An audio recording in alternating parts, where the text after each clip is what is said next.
Hello, it's midnight and this is Nightline. I'm Raymond, and here are the headlines. 11 punitive issues identified in 2019 Series 1 Auditor General Report. And Malaysia hits record high, 2,234 new COVID-19 cases, 63.9% in Selangor alone.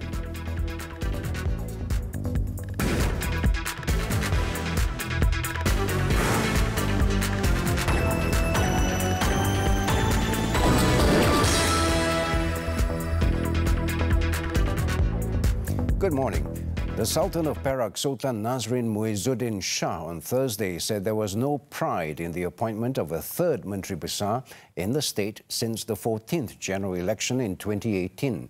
The Sultan said this was a reflection of failure in the Perak Legislative Assembly.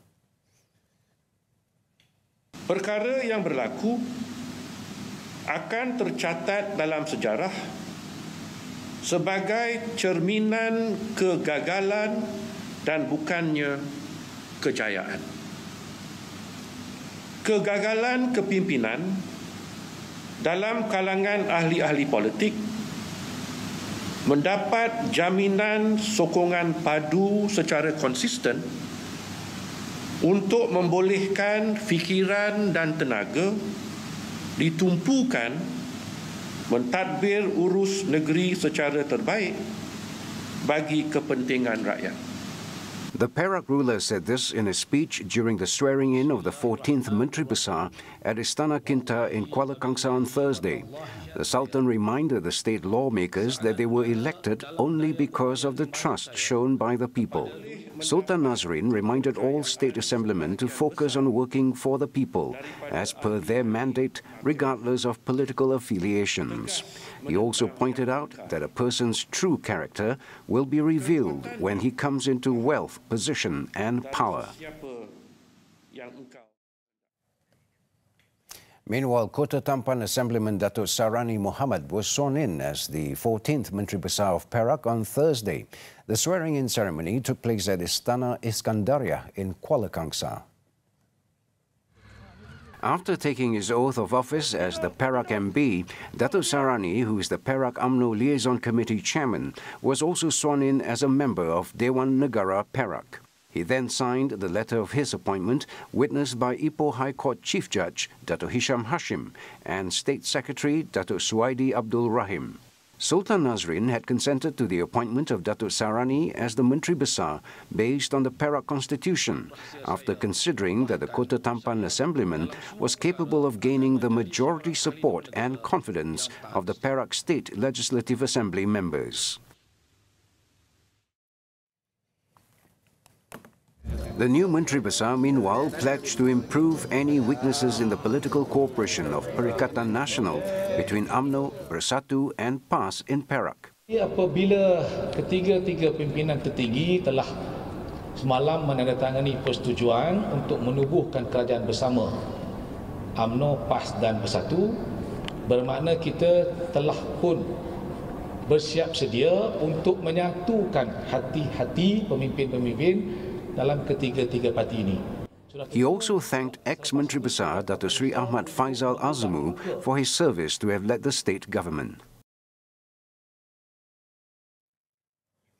There are 11 punitive issues out of 153 issues which have been identified in the Auditor General's Report 2019 Series 1, where action can be taken by enforcement agencies. Auditor General Datuk Azman Nik Abdul Majid said it is up to the respective enforcement agencies to determine if action can be taken or not based on the concerns raised. The report was tabled in the Dewan Rakyat digitally today. However, he said although there are still weaknesses, generally all federal government programs, activities and projects are implemented according to the set objectives. The audit also found issues of non-compliance of 336.12 million ringgit and 19 federal agencies where there were leakages or losses worth 244.15 million ringgit. A total of 15 performance audits of 15.71 billion ringgit were carried out involving programs, activities and projects at 12 ministries. He added 123 recommendations were submitted to improve the activities carried out by the ministries, departments and state agencies concerned. New COVID-19 infections in the country breached the 2,000 mark level for the second time, recording the highest case to date with 2,234 new cases. The last time the figure surpassed the 2,000 mark was on November 24th, when 2,188 cases had been reported. According to the Health Ministry, Selangor had the highest number of new cases, with 1,428 infections. Of these cases in Selangor, 1,321 cases were detected from close contact tracing and existing clusters. He expects the numbers in Selangor to remain high after SOCSO expanded its COVID-19 workers screening test program and also proactive action taken by employers in the Klang Valley. Tan Sri Dr. Noor Hisham added most of Selangor's cases involved workplace clusters, especially the Seruling cluster with 842 cases and the Hentian cluster with 315 cases. 5 new clusters were reported, 2 each in Kuala Lumpur and Johor and 1 in Selangor. There were also 3 new fatalities reported involving 2 Malaysians in Sabah and 1 in Labuan, bringing the country's death toll to 396.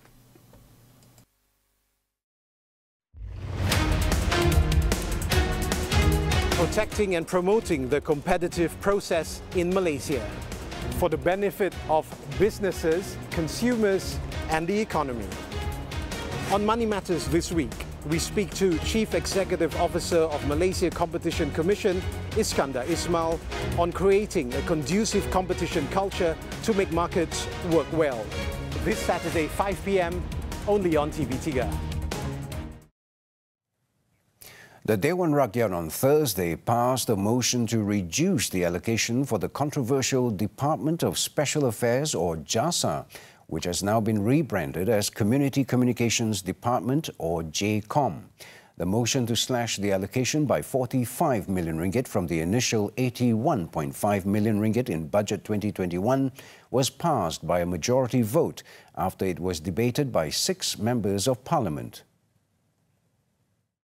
Pengurangan yang saya bentangkan hari ini iaitu sebanyak 40.5 juta adalah pengurangan yang cukup besar, iaitu pengurangan sebanyak 45 juta.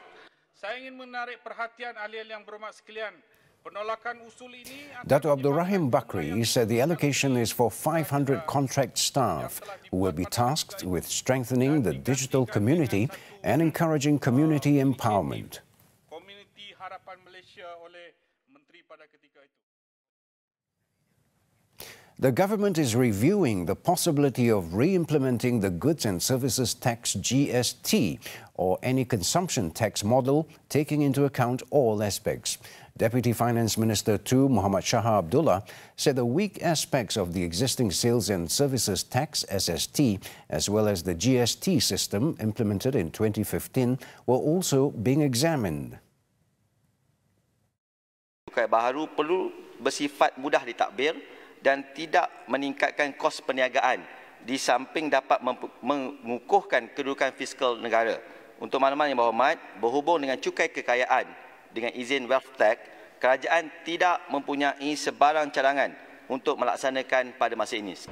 He said the feasibility study also covers the impact on the economy, the cost of living, the impact of taxes on the price of goods, and the ability to deal with dark economic activities. Meanwhile, Muhammad Shah said tourists who make online bookings for their hotels will be paying a new tourism tax under the Tourism Tax Amendment Bill 2020. The bill had its first reading in the Dewan Rakyat on Thursday. Other amendments include tourism tax on a tourist staying at any accommodation premises made available through services relating to the online booking of accommodation premises provided by a digital service provider. Digital platform service providers will also be collecting the tourism tax on behalf of the Director General under the bill. These platform service providers, which provide online booking of accommodation premises in Malaysia, must also apply to be registered. The bill was among 7 bills tabled by Muhammad Shah for reading on Thursday.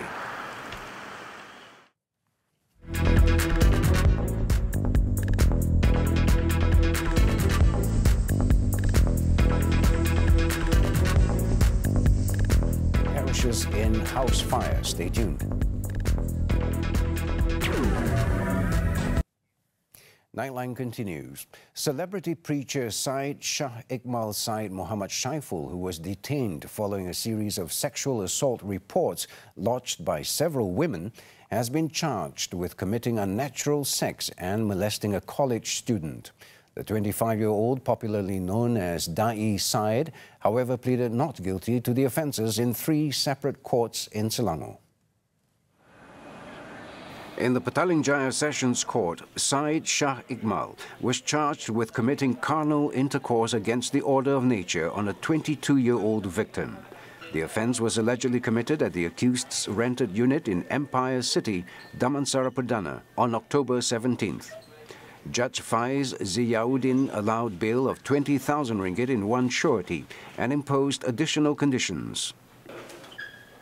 Meanwhile, in the magistrate's court, Syed Shah Iqmal was charged with using criminal force on the same woman with intent to outrage her modesty at the same place and time. Magistrate Muhammad Ikhwan Muhammad Nasir allowed 5,000 ringgit bail in one surety and ordered the accused to stay away from the victim and the prosecution's witnesses until the disposal of the case. Both courts fixed February 19th next year for mention. Over in Shah Alam Sessions Court, Syed Shah Iqmal claimed trial to raping a 23-year-old woman. The case is fixed for mention on January 25th next year.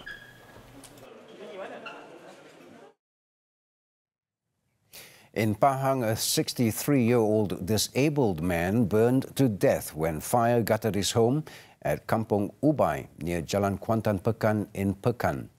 Muhammad Lazim Matnor, who was alone at home during the 10:30 a.m. incident, was trapped inside the single-story semi-wooden house. Pahang Fire and Rescue Department Deputy Director for Operations Ismail Abdul Ghani said 15 firemen from the Paramu fire station were deployed to the scene after being alerted to the incident. They managed to bring the fire under control by 11:20 a.m. The victim was found in one of the rooms in his house. His remains were handed over to the police for further action.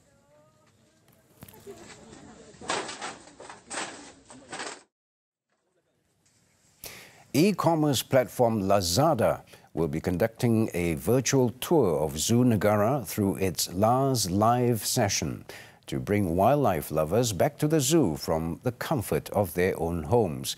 During the virtual tour taking place on Friday, viewers can help donate to the National Zoo's funds.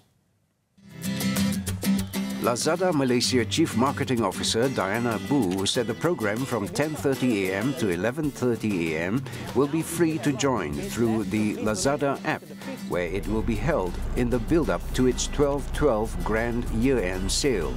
Sesi Lazlive tersebut akan diacarakan oleh pelawak terkenal di Malaysia, Dr. Jason Leong, yang akan membawakan kemeriahannya kepada semua penonton.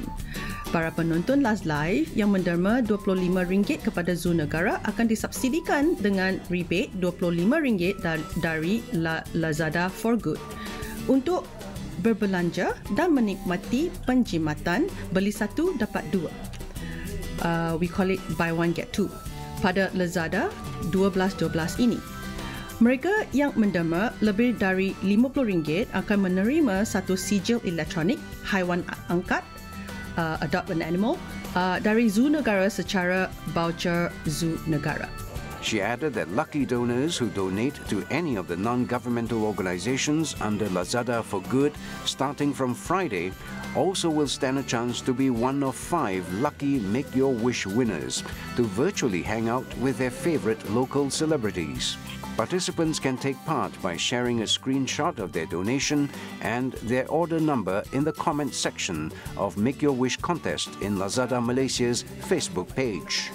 Para pemenang berpeluang melakukan aktiviti maya yang menyeronokkan bersama-sama brand ambassador kami, Aida Jebat, Ismail Izani, Sean Lee, Joey Leong dan juga Chief Discount Officer kami, Ain Idrus. Kelima-lima selebriti ini telah menyertai secara sukarela untuk bekerjasama dengan Lazada for Good bagi membantu mengumpulkan dana dan menyampaikan bantuan kepada komuniti menjelang musim perayaan ini.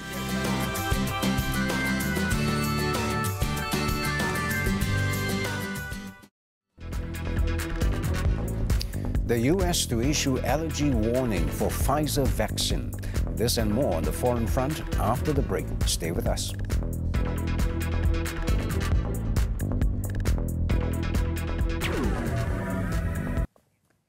On to the foreign front now. The United States will likely issue an allergy warning should the U.S. Food and Drug Administration, FDA, decide to approve the Pfizer-BioNTech COVID vaccine. A top government scientist said it will probably ask people with a known history of severe allergic reactions to not take it. The news follows a similar warning in Britain after 2 healthcare workers suffered allergic reactions and needed treatment. Both Britain and Canada have already approved the 2-dose vaccine regimen on an emergency basis, and the US is expected to follow suit within a matter of days after an FDA advisory panel meets on the issue on Thursday. The FDA will probably also ask providers to watch for whether people develop a rare but temporary and not very serious form of facial paralysis called Bell's palsy, after data showed 4 people out of about 19,000 participants who took part in the trial got the condition. The US hopes to vaccinate 20 million people this month, with long-term care facility residents and healthcare workers at the front of the line. The goal is to reach 100 million by the end of February and the whole population by June.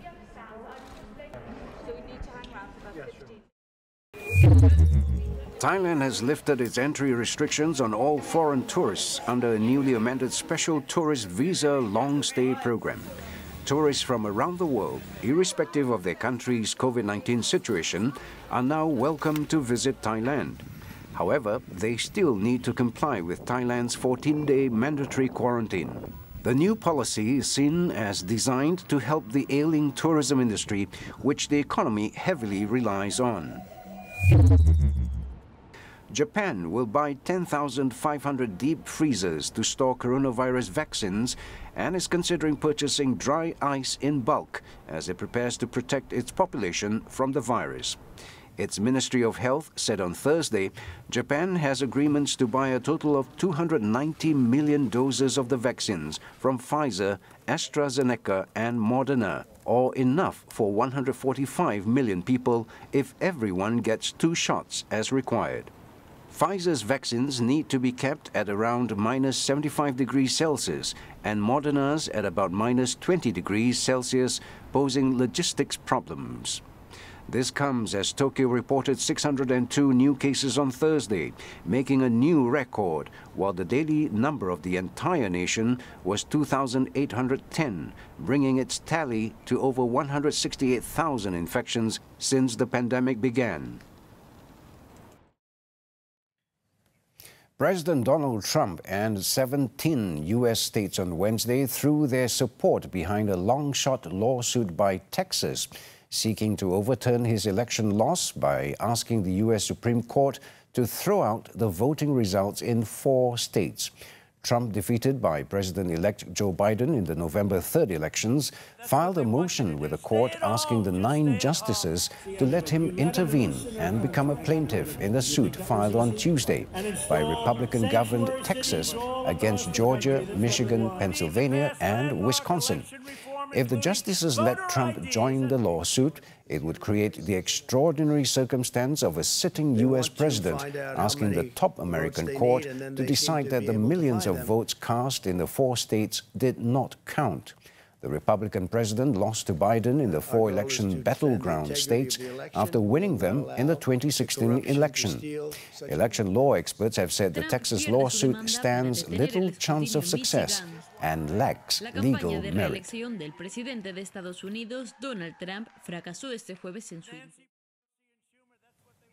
UK Prime Minister Boris Johnson's meeting with European Union Chief Ursula von der Leyen, aimed at breaking the Brexit trade deadlock, has ended without agreement.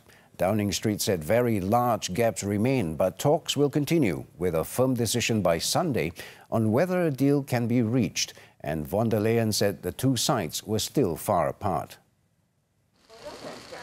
Talks between the UK's chief negotiator, Lord Frost, and the EU's Michel Barnier will resume in Brussels. The two negotiators also attended the 3-hour dinner meeting between the two leaders.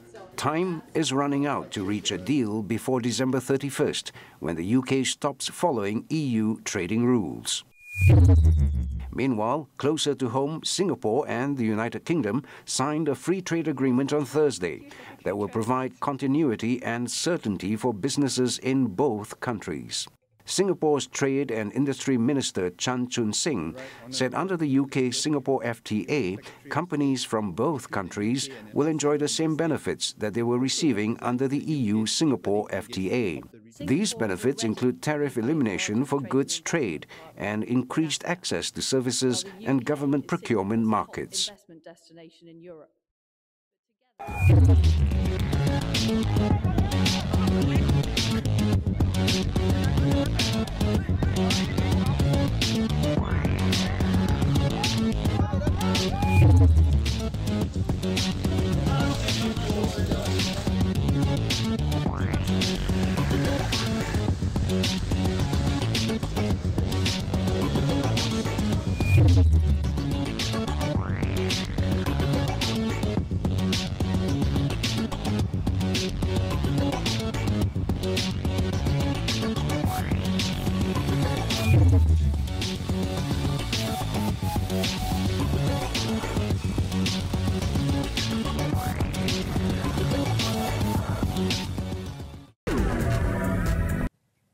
A quick look now at the highlights in Malaysia's main newspapers for Friday, December the 11th. Taking the front page of Malaysia's best-selling Malay newspaper Harian Metro, the New Straits Times and Berita Harian is the swearing-in ceremony of the new Perak Menteri Besar. During the ceremony, the Sultan of Perak censured political leaders for failing to run the state in the best way possible for the people. The Sultan reminded all state assemblymen to focus on working for the people. Finally, headlining the Malaysian Reserve is businesses wanting clear and fair standard operating procedures, since some segments are still left in the dark despite the easing of the movement control order. Don't forget to get your copies or subscribe to the online newspaper. Now, a sea of clouds flowed down a mountainside like a waterfall in southern China. The stunning video filmed in the city of Yichun in Jiangxi province shows tourists taking pictures of the rare cloud waterfall, which requires extremely stable air conditions followed by rain. Let's take a look at this spectacle as we wrap up Nightline. I'm Raymond Go. Thanks for watching. Stay safe and have a great weekend.